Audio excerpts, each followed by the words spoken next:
Hey, it's the Good Advice Show, and if you've been thinking about how to grow your business, you've come to the right place. This is the number one resource if you're a business owner, entrepreneur, wantrepreneur, startup founder. Maybe you're a manager thinking about how do I run my business better. This is the place, and I promise you, if you're tuning in today, you're going to get some actionable, practical advice for your business. No fluff, no theory, the stuff that simply works.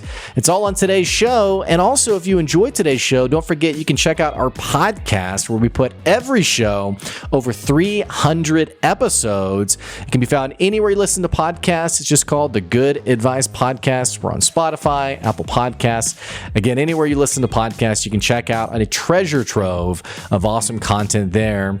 Now, if you're listening to us on the radio or if you are tuning in to our live show on YouTube, just want to tell you, hey, welcome. Welcome to the Good Advice Tribe, and thanks for listening today.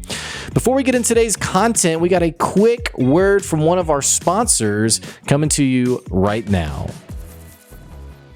Hey, are you tired of all the paperwork that you're doing in your landscaping business? Then I got to tell you about what Steve Lay is doing over at bookkeepingforlandscaping.com. He wants to take the mess out of your business and, more importantly, get you back to focusing on what you care most about, which is all your awesome, amazing landscaping customers. If you've been staying up till 11 o'clock at night working on your books, covered up in paperwork, then you want to give Steve a call, who can help simplify your books so that you can focus on actually running your business. Again, you can find out more at bookkeepingforlandscaping.com.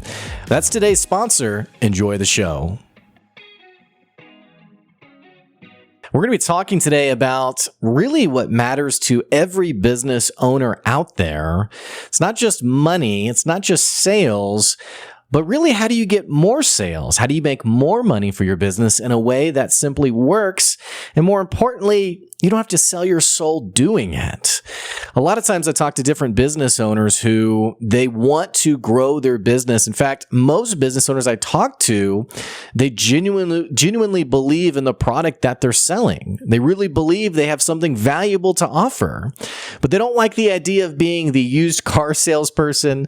If you're like me, you have all sorts of spam that comes into your email. You have all sorts of spam that comes into your LinkedIn DMs. If you've listened to the show long term, you know that I love LinkedIn. I love using LinkedIn. There's a lot of great stuff that's come to my business through LinkedIn. But one thing I hate about LinkedIn is the number of cold call DMs I get on a day-to-day basis. And we all know that kind of message that comes in. Now, what I will say is that some people are just totally overt with it. You know, they DM you and it's like the essay, right? And it's like, you know, it's probably copy paste, but they send you the essay and you're thinking, what the heck? Like, I don't want to read this. And more importantly, I don't give a rip about your business. I don't give a rip about all the amazing things you've done, all the amazing things that you're offering me. I just don't want to be sold to. In fact, a friend of mine, Brian Sexton, who's the author of the book People Buy From People, also has his own show called The Intentional Encourager. Great show, by the way. Great podcast, by the way. And something he talks about is people really don't like being sold to, and yet they love connecting with real, authentic people. So like the essay message gets really tiresome, gets really exhausting. I also get really annoyed at the, like the fake, authentic hello. Have you guys seen this? You know what I'm talking about? Where somebody sends you, they send you like a message like, hey, Blake, it's Sam, which, sorry for our listeners named Sam today, but, they say, hey, it's Sam. How are you today? And like, in their title of their business, it says like, you know, I help people who have radio shows or podcasts or, you know, and so you kind of already know what you're getting to. So someone might be like, hey, or they might say like, curious, Blake, what kind of work do you do? I would love to know more. Right. And you already know that if you, it's like blood in the water. If you give the slightest inkling of a response, they're going to run with it and try to sell you. In fact, I know this is true because my inbox is full of messages from people where they say that initial message that's like, "Hi, I'm really curious about your business. Looks like you're doing great stuff. Can I know more about you?" Well, when you don't respond, or in my case, when I don't respond, funny enough, what I always get back is after 3 days, 4 days, or 5 days, I get a second message from that person. That is the actual pitch. It's something like, "Hey, Blake, I know we haven't had a chance to connect yet, but did you know that I offer?" And they send the essay. This kind of stuff is pretty bothersome. You've heard me say it a couple times. It gets pretty obnoxious. And no one really likes getting these messages. But on the same token, if you're a business owner, you've probably been thinking about this age-old question: how do I drive more revenue to my business? How do I make more money as a business owner? I don't want to sell in this way. I don't want to be a sleazeball. I don't want to, really sell my soul like I mentioned earlier. And yet, if you started a business, you did it because you really feel like it's something of value. It's something of worth. So how do you make these two worlds connect? Not wanting to be that slimy, skeezy salesperson, and yet still wanting to grow your business in a meaningful way. Well, I want to talk today about this concept of superfans. We're going to be talking about this throughout today's show. Who are your superfans? Are you building superfans for your business? In fact, as you're thinking about this next year, as you're thinking about big plans for your business, whether it's, I always love like New Year's, for example, because we have like the big New Year's resolutions that a lot of us never really do or follow through with. But it does get people thinking legitimately about what major changes do I want to make for my business. So you probably at some point or another have had one of those moments of, I want to burn the ships and there's no going back and I want to just see what's possible, or I want to totally turn my business upside down and really grow this thing. In fact, your business, this is a lot of my customers for my brand, my business, Good Advice. A lot of my customers started as like hobbyists, like they were doing something on the side, and then it grew into something meaningful where now it's like their full-time gig. And that may be you. Maybe you've been doing something as a side hustle, and now you've realized, oh my gosh, I can actually make some pretty good money off of this. Well, wherever you are in your business, maybe you're someone who you feel like you've even plateaued. And it's like, man, I don't really know how to make more money. I don't know really how to grow my business any more than I already have. Wherever you are, the answer probably lies in this concept of superfans. And this isn't actually a new concept. This isn't my concept. This is something that's been around for quite a few years. First came from a guy named Kelley, who wrote an article that was called it was called 1,000 True Fans. And if you haven't checked this out, what you need to do is you need to go to our podcast. We'll have it in the show notes of the podcast when this show gets reposted on there. But basically, it's an essay that he put out forever ago. And this thing really, I don't know how much momentum it built, as it began to circulate, but over the years, it has been the premise of quite a bit of content. Quite a bit of books have been written about this essay. This thing has really caught on fire in terms of the power of what it can do for your brand. So, let's talk about this essay. What was he writing about? What are the 1,000 true fans? And most importantly, why does it matter for your business? Now, again, hang with me in today's show. If you've been thinking about how do I grow my business? How do I make more money? And I want to do it in an honest, ethical, right way where my head hits the pillow, I feel proud and happy. Hang with me because we're going to dive into this today. So basically what Kelley was talking about in this essay, he was doing the math on how many customers do you need in order to have a 7-figure business? Which, if you're newer to the entrepreneurial world, if you're newer to the business world, there is sort of like this understood number of clout is what I will call it, which is hitting the 7-figure mark. I call it a number of clout because it is not by any means a number you ever have to hit. But for whatever reason, to be taken seriously in many ways, people want to know if you are a 7-figure business or not. It's a great selling point. It's a great advertising point. And so, because of that, and the reason, by the way, I say that you don't have to hit it is because, I've had customers in the past who they started a business getting paid $10 an hour, and now they run like $250,000 or $500,000 businesses. That's life-changing money. Like if you were making $50K at some, 8 to 5 dead-end job, and now you're making $500,000, this is life-changing money. Like you can totally transform the way you live your life and frankly never go back to whatever you had to do before. So, that's my disclaimer, is that you don't ever have to hit 7 figures. But the premise of his article was, to hit 7 figures, here's how many customers you have to acquire to make that happen. And there was something interesting about this. Like if you were to think about your business, how many customers would you need to make $1 million? The answer is not 1 million customers or 100,000 customers.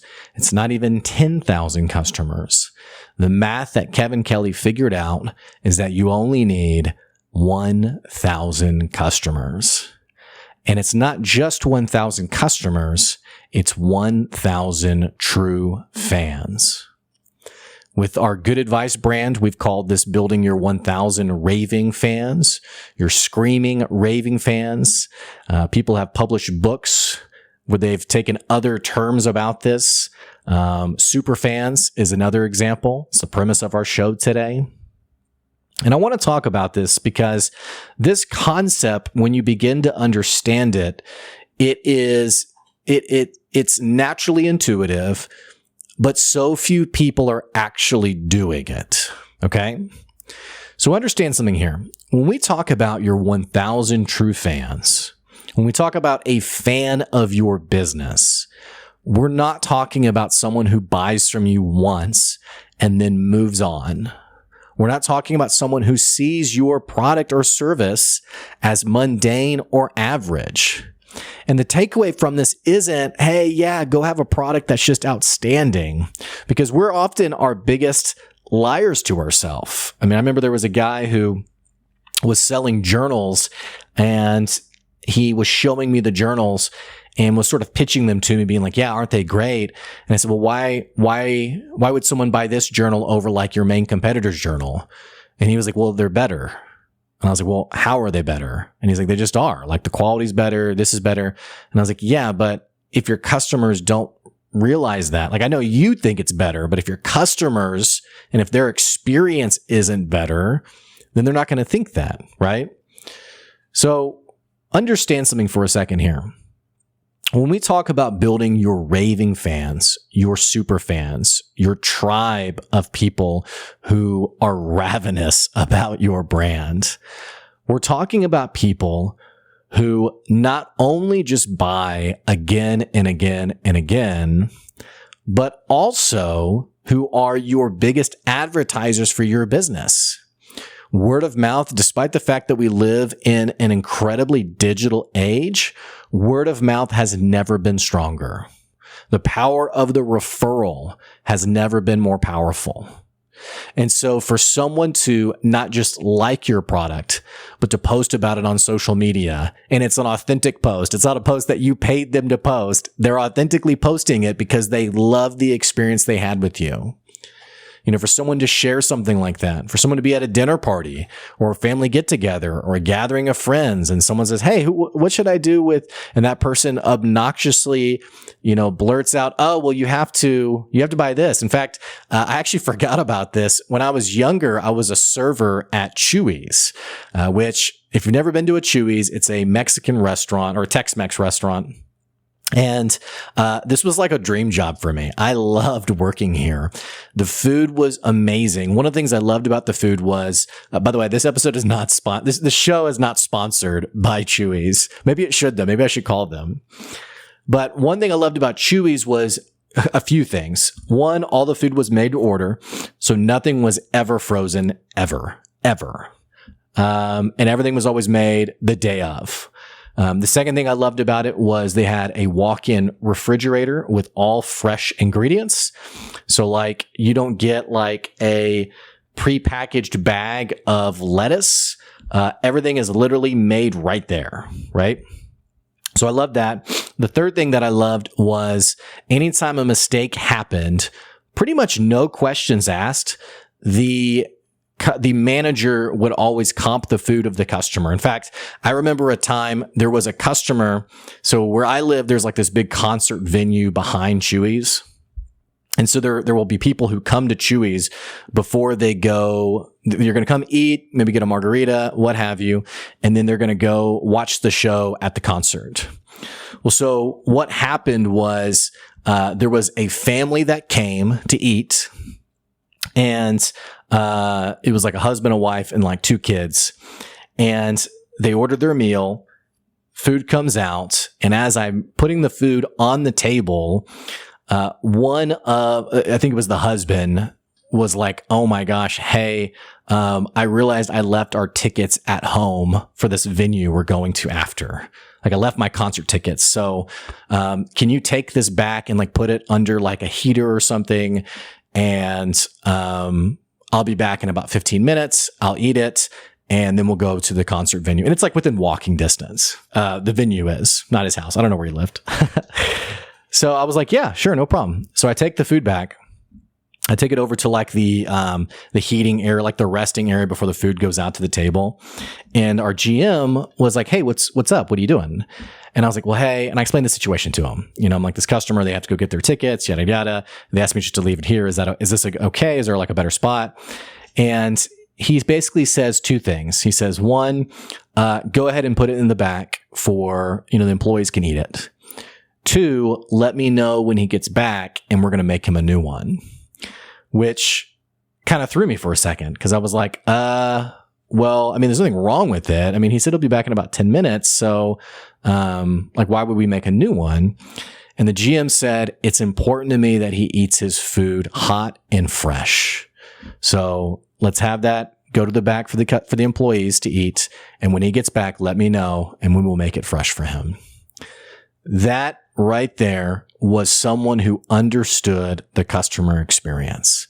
They understood the value of turning an average customer into a lifelong fan. And in fact, working there, I think I worked there over a couple of years. Working there, we had people who traveled up to an hour away just to eat at this store because of the experience that they had.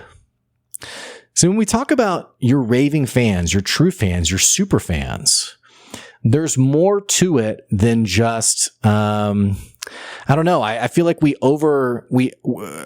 I think if I was to ask our listeners to the show today, are you building your super fans for your business? I think most people would say, yes, of course.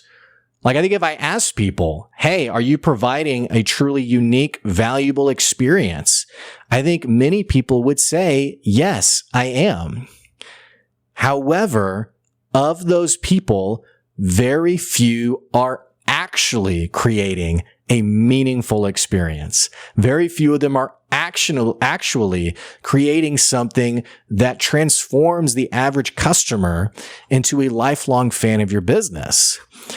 Here's what I mean by this. Sometimes when we talk about this topic, what people respond with is, oh, right, you're talking about customer service.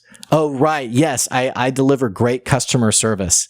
And customer service, it's kind of like the word authentic. Like the number of people who say, oh, I'm just so authentic. Oh, it's, I just love being authentic. But I mean, do you know how overused that word is? Like how many people are saying how authentic they are.